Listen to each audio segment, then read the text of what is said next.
Welcome to the parallel track, serial track. And Simon will be talking about open source digital forensics, and you're on. Thank you. Hi, everyone. So, I'm going to grind to a halt. There we go. So my name's Simon Biles. I'm a freelance security specialist and digital forensics specialist. I have a long-term contract with Experian, the credit reference agency up in Nottingham, where I do predominantly security work, making sure networks and policy and procedure, all of those good things are nicely locked down. With all of your data, I hasten to add, so be nice to me. And alongside that, I do digital forensics work. I lecture at De Montfort University on digital forensics. I'm starting a PhD at Warwick on large data set forensics. So, digital forensics, I'm sure you've all got an idea about what it is, what it is that forensics is. We've all seen CSI. Some of us have seen CSI Cyber, cried ourselves gently to sleep at the horrible misrepresentation of how easy it is. Although I do want one of those funky rooms that I can reach out and pull data down with. But it comes from the Latin in front of the forum. It's to do with the legal proceeding whereby two sides of a case are put forward and a jury of your peers makes a decision. So it's come into common English language, meaning basically legal proceedings. So digital forensics is to do with legal proceedings. Digital, as opposed to what I like to refer to as meat space forensics, where they deal with blood splatter and gory bits of people. It's to do with anything that we consider as a digital device. So it could be a mobile phone, it could be an Android watch, it could be a set-top box, a games console, a tablet, computer, server, router, sat-nav, in-car control system. I've seen somebody do forensic work on that. So, you know, anything that's got a microprocessor comes within the remit of the digital forensic analyst. And surprisingly large amounts of it is research driven, especially when you're getting really odd bits of kit in the door, like a car. You have no idea how it's working. The manufacturer is not going to tell you. So there's a lot of trial and error, and you go out and buy something identical, not in the case of the car, but other bits of kit, and you test it and break it and see what it does. So that's a large part of the work. Now, I'll put myself at your mercy here. I do defense work. I defend horrible people who have done horrible things because the legal system is predicated upon the fact that there is a defense and that innocent people shouldn't be found guilty. Can't remember who it was that said, but it would be far worse for an innocent person to be tried and convicted of a crime than to let a guilty one go free. I'm not entirely sure I agree, but the fact is that at the end of the day, as a digital forensic analyst, it's quite easy, actually, because we have binary. It's there or it isn't. We have a 1 or a 0. So at the end of the day, we tell the truth. We tell what's on the disk. The truth, the whole truth, nothing but the truth. And it actually makes life quite easy. I'm a lousy defense analyst. I get cases in that the police send. I then subsequently find more evidence that the person is guilty and send it back again. Which they like. Crown Prosecution Service thinks is great, and I still get work. I'm not really sure why, to be honest. But it's you know, we do tell the truth. So currently, especially in the police and any of the sort of government services, the state of the art is commercial. It's Windows-based commercial software. EnCase, FTK, X-Ways Forensics. It's kind of a historic legacy. These guys were first to market with tools at a time when the government was spending money on things and thought that buying commercial stuff was a good idea. even though we'll see later on that as far back as 1999 there were open source tools available. The prevailing spending power went to commercial tools. Open source doesn't come with a support contract, always the issue that we have. So the commercial guys get better deals out of it. And where we're really lacking is actually in well-defined training and certification, because I can go away and become an EnCase certified examiner, and I can turn up at court and I can put that down and I can say, hi, this is a well-recognized industry standard certification for an industry recognized tool, and that's good enough for the court to believe this person is an expert. That's open to debate. It shows that they know how to use a tool well, and that tool is known to the court. But there have been certain cases, EnCase is one of them, whereby it actually produced the wrong result. So a certified examiner who knows how to use a tool that's producing the wrong result is being presented to a court. That's not great. But nonetheless, we come up against that issue. So on the desktop side, we have EnCase, FTK, and Xways. I will confess I have an Xways license, partially because it's the cheapest one there. But it is very usable. It is fully featured, and it does work.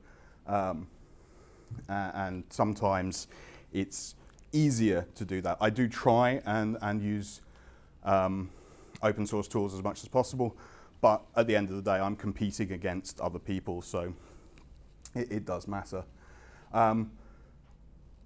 Oxygen, Cellbrite, and Paraben are all for mobile phones, and this is an area where actually the commercial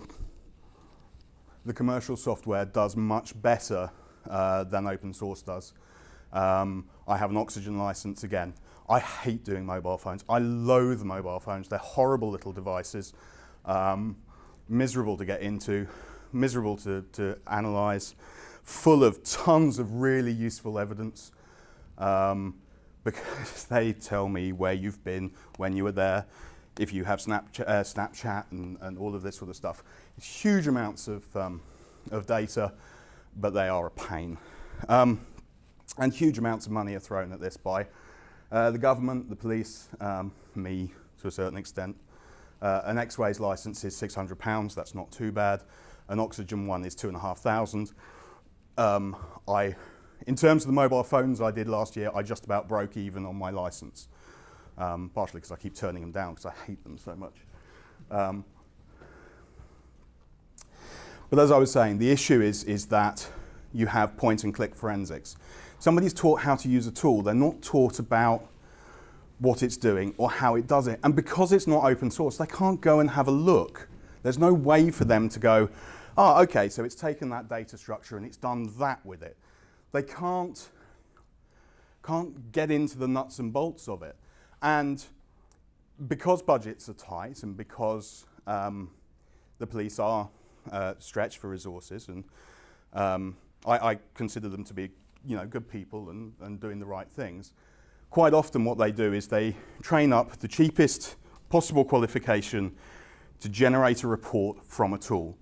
So what you get is a report that comes from a police constable fresh out of the training college with his new EnCase certificate, and he'll come out and do that. And it's all down to cost. They spent the money on the licenses, they don't have the money to spend on the training, and it doesn't matter because 9 times out of 10 they'll generate a report which will be put in front of a court, they'll accept it, and that's fine. It gets difficult when somebody like me comes along and starts to question these things as to where this evidence has come from. And in certain cases, I don't lose all of my defence work. In certain cases, it's quite clear that the person who's generated a report doesn't understand what it's doing. They get the dates wrong because they haven't adjusted for time differences, timestamps, that kind of thing. So, where are we in the actual open source world? Well, we've got one package, really. and that's Autopsy. Originally, the Coroner's Toolkit by Dan Farmer and Vice Venema was out, and that was very basic Unix related forensics. The sleuth kit built on that, and it's a set of command line tools that you can use to decompose a disk, build a timeline, and those kind of things. And that's this is the current sort of development version.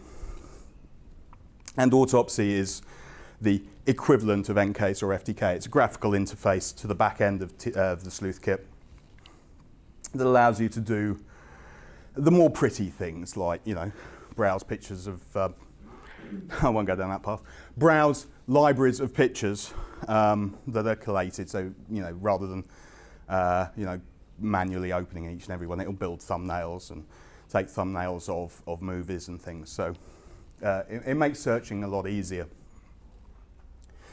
The problem is that Autopsy has been, up until the latest version, released cross-platform. Now it's not. Well, it's not a problem. It's still open source. I can't complain too much. But it's only packaged for Windows, and getting it to run on Linux is interesting. Possible, but interesting. So the advantages, clearly we have much cheaper licensing.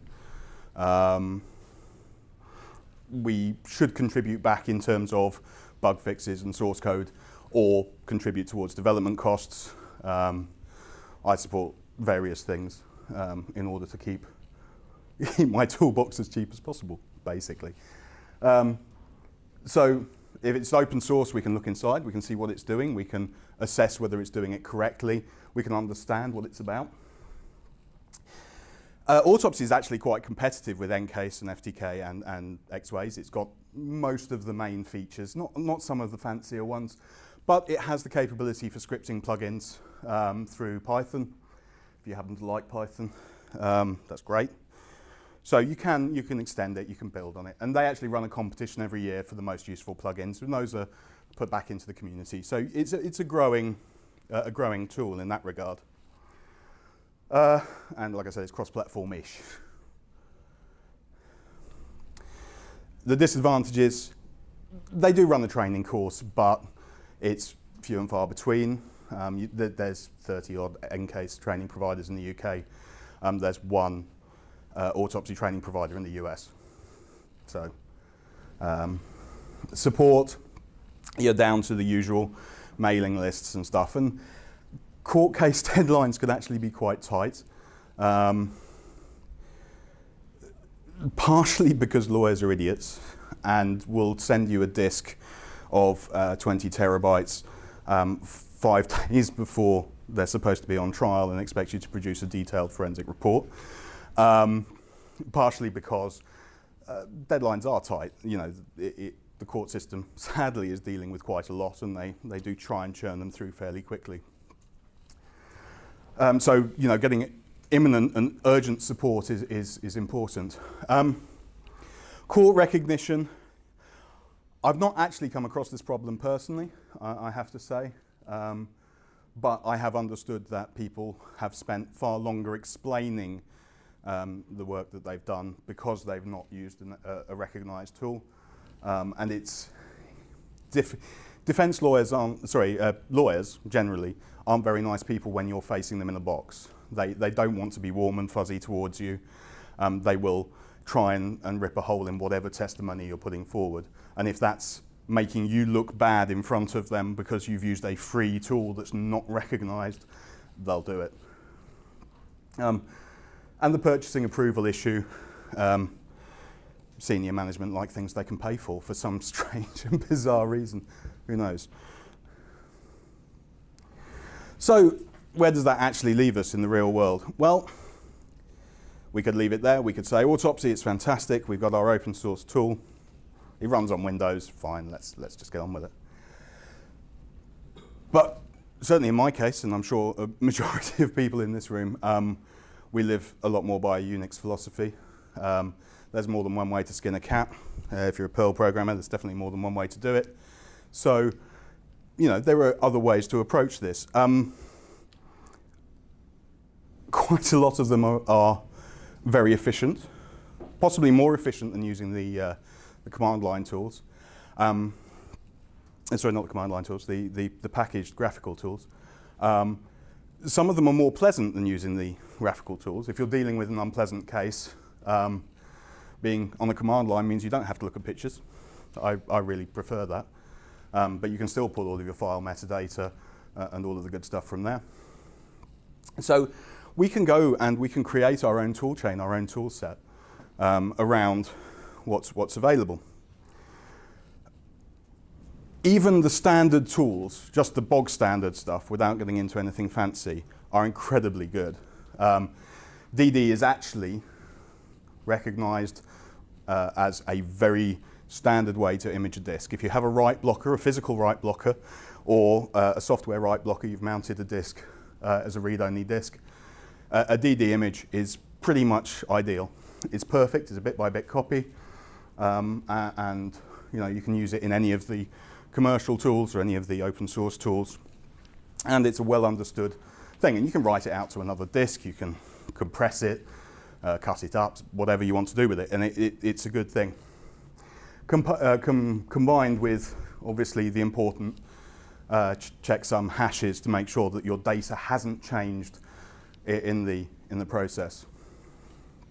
Mount, we've all been using user file systems. You can pull a Windows disk on and look through it. You can put a Linux disk on. You can put a MacOS disk on. With some of the slightly more esoteric file systems, you can put other things and mount them. And you can just do your normal thing. You can go and find every image on that disk. You can go and find every text file. You can find all the files altered between Tuesday and Thursday. And that gives you that tool set that you would just be clicking on buttons for in your graphical interface anyway. Grep, it's grep. It's grep. You can grep a DD image without mounting it, looking for fragments of files. That's the thing, is if you mount a file system, you've got a file system. If you look at a DD image, you can look for fragments of files within that. So you can look for EXIF headers for JPEGs, for example, without missing out on them because they've been deleted or whatever. So there are various things. Sed and awk, so you can take your output from grep, process it, cut it, stick it into something else. Checksums, more, I love more. Best tool ever. Vim. XXD, I don't know if anybody's come across it. It gives you a hex representation of a given file. The one thing I do think that we're seriously lacking as a tool, if anybody wants to write one, that'd be great, is a decent hex editor. I currently use on Linux a commercial piece, but it's a small company. It's called the 010 editor, and it's a lovely little hex editor. It's got some wonderful plugins that will automatically color code on scripting. I used it a little while ago in a case for looking at Word files. A couple of Word documents have been forged by the Crown Prosecution Service. Now, there's a good one. Yes. They hadn't filed their paperwork in time and backdated them. There you go. Anyway, so looking at the information in these, you could parse it and go through and pull out the correct dates and show that the file had been written at a different time to the dates that were contained in the letter. And then obviously you can script all of this together however you see fit. I'll own up. Forensic Controls run by a friend of mine out of London, a guy called Jonathan Krause. Hi Jonathan, if you're watching. He's compiled a list of 140 odd tools. He updates it a couple of times a year, although he needs to update it again because he's still got Backtrack on there and it's called Kali for the last 6 years. But he's got 140 odd different open source tools across all the platforms for doing all sorts of things. Registry examinations and parsing MFTs and parsing Outlook files and all sorts of other good stuff. There's a few mobile phone SIM card kind of things in there, but that's still quite a specialist area. So I'd thoroughly recommend that if you are interested, go and have a look and send him an update and tell him where he's wrong. we have the forensic distributions that are out there, which compile a lot of these tools into a single bootable disk. Kali, Kane, Deft, and Paladin. All of them are very good. They'll boot as a bootable Linux distribution. Everything will be read-only. It won't mount them by default, so your chances of doing any damage are pretty slim, if you're careful. Obviously, they're fully featured Linux distributions, and you can totally screw it up. Obviously, at the end of the day, we have to write a report. It has to happen, and it has to go somewhere. OpenOffice, I use all the time. LaTeX is quite good on the grounds that you can take output from something, and it's easy enough to format it and pump it in and get decent formatting in from other stuff, rather than trying to color code things by hand. It's a bit of a pain. GIMP and VLC, or any of the other image viewers. VLC is brilliant. You can look at any movie format that's ever existed. But also you can tell it to take a snapshot every 5 seconds, every 10 seconds, every whatever. It'll put those in the file for you. Fabulous tool. You can write it yourself.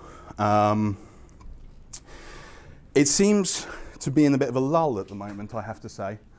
LibForensics doesn't appear to have been updated in the last sort of 6 years, which is a little disturbing. Maybe it's perfect, maybe it doesn't need improvement. So if you're a Python programmer, that's there for you to go and do things. EXIF tool is Perl one, that is up to date, but that's for image analysis purely. C++, the AFF, the advanced forensic format, that's to do with reading and writing forensically stored images. That's about it, really. There's not a huge amount out there. But then again, you can read and write at a low level with any good programming language. It's not too hard to come up with your own things. And certainly Perl, which I like, I write terrible Perl, so don't ask me. It works, just. Eventually. Eventually is a better word than just.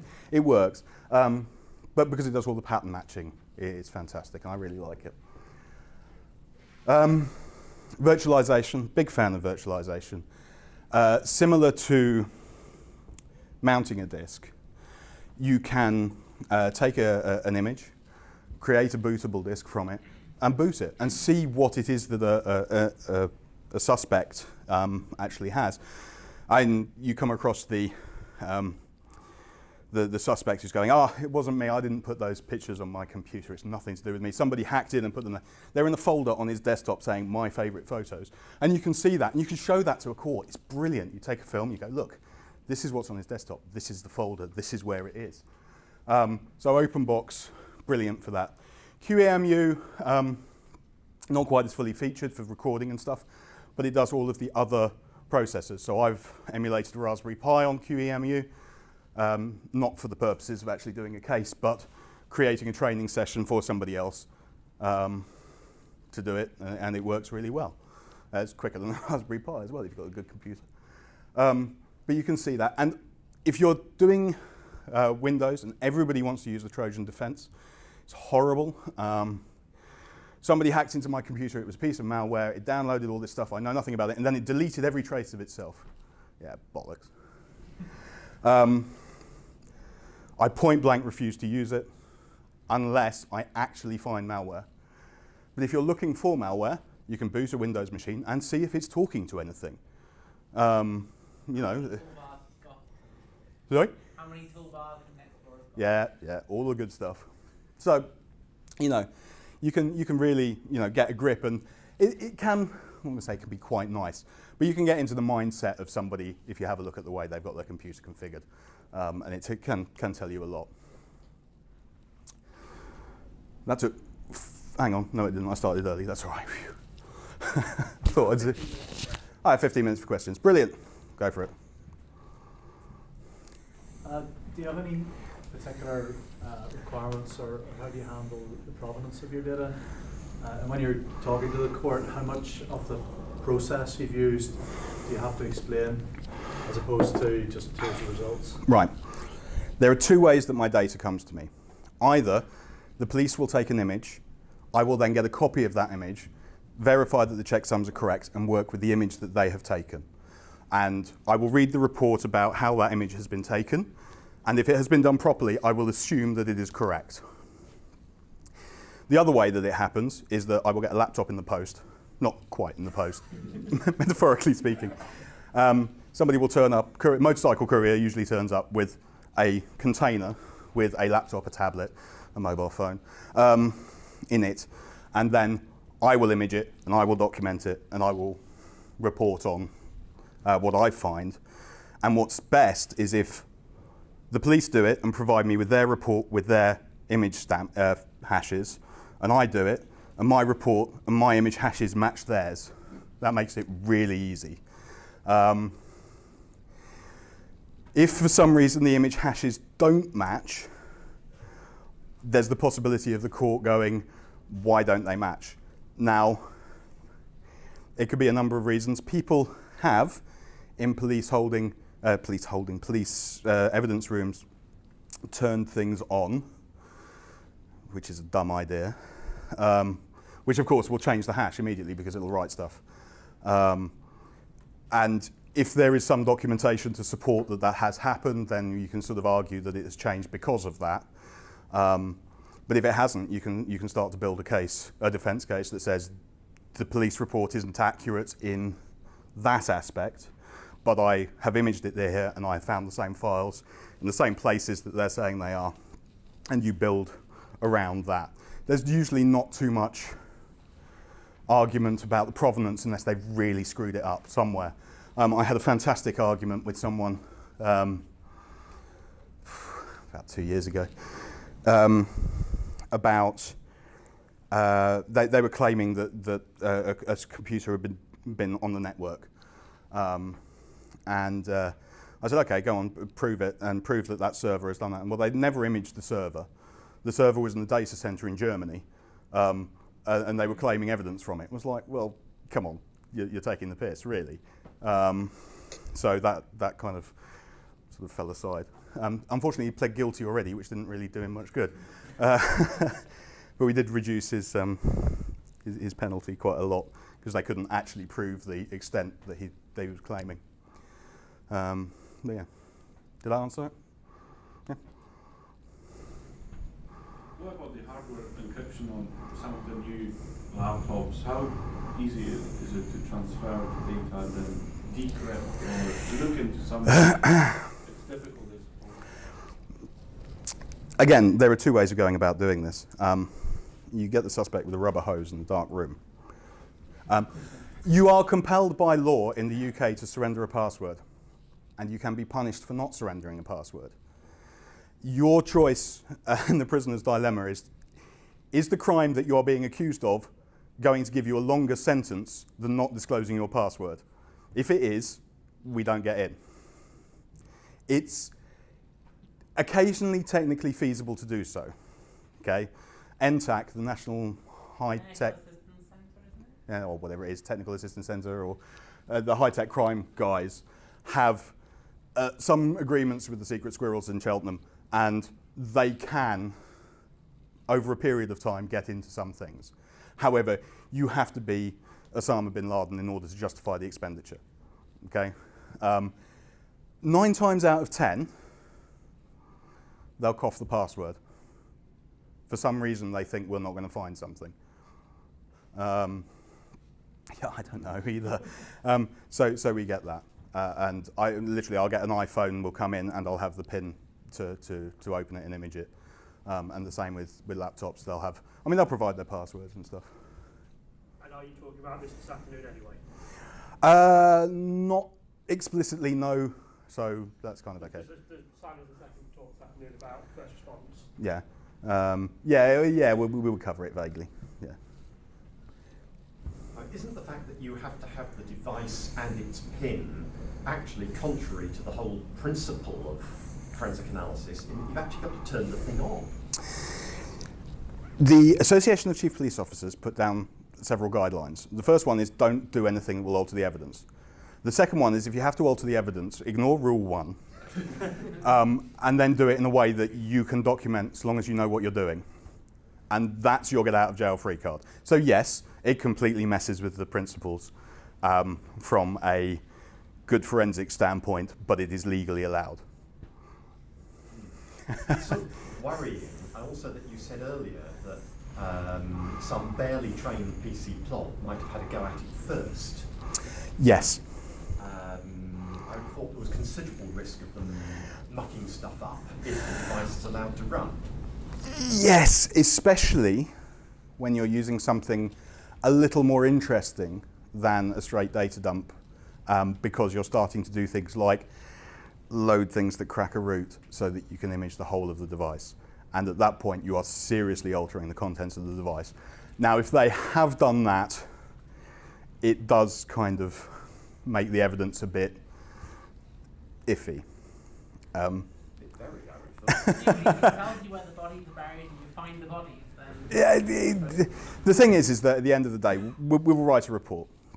And the report, my reports, will explain what has happened. And depending upon how suspicious I am of the circumstances they've happened in, it will comment upon what I think the provenance of the data is. We're allowed to put forward, generally, we put forward the truth, the whole truth, and nothing but the truth. However, we are allowed to put down an expert opinion as to whether this is or isn't the case. So, How do you protect yourself against potential material showing up on your own machines that's been used in others previously? DBAN, lots and lots of DBAN, and a big safe.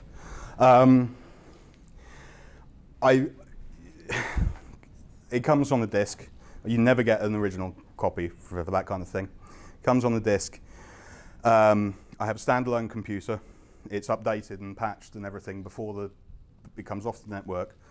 The image goes on it. It gets analyzed.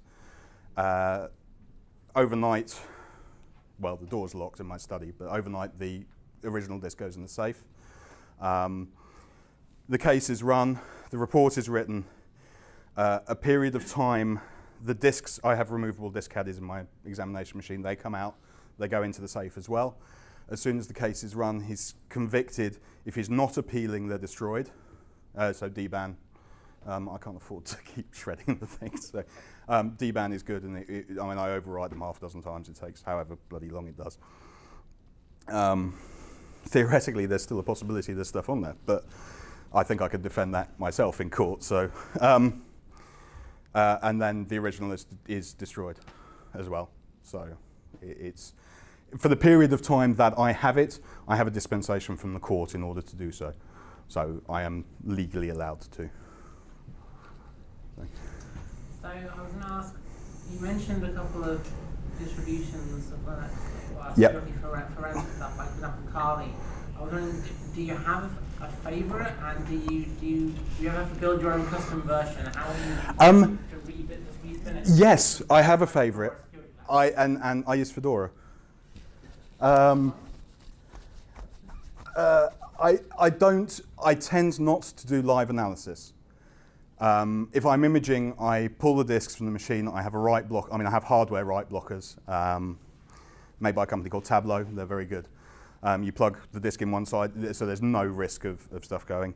And I use DD across, USB 3. Usually I just leave it overnight and it happens. So that's in that regard. But I use i3 window manager and a Fedora build with whatever tools I require to be installed. Yeah. Was it? 5 minutes left. Anything else? Yeah. Do you work alone in case you're in a group? I work, well, as a digital examiner, I work alone. My wife runs a limited company that I work for tax purposes. What